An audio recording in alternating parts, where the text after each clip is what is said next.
বন্ধুরা, আমরা সবাই বাড়িতে বা রাস্তাঘাটে গাছ লাগাই। আমরা সবাই গাছ লাগানোর চেষ্টা করি এবং আজকালকে সরকার কর্তৃকও বিভিন্ন সময় বিভিন্নভাবে এনজিওর মাধ্যমে হোক বা স্কুল কলেজ বা বিভিন্ন সময় বিভিন্নভাবে গাছের চারা দেওয়া হয় গাছ রোপণ করার জন্য। তো আমরা সব সময় গাছ লাগিয়ে থাকি, কিন্তু কি হয়, গরু এবং ছাগল সেই গাছগুলো অনেক সময় বেড়া ভেঙে খেয়ে তারপর সেগুলা নষ্ট করে দেয়।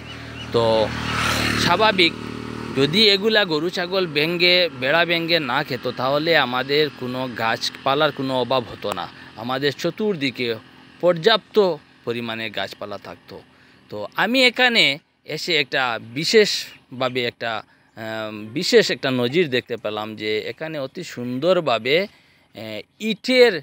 ইট দিয়ে চতুর্দিক ওয়াল করে 5টি গাছের একটি পার্মানেন্টলি বেড়া দেওয়া হয়েছে। আপনারা এই ভিডিওর মাধ্যমে দেখতে পাচ্ছেন।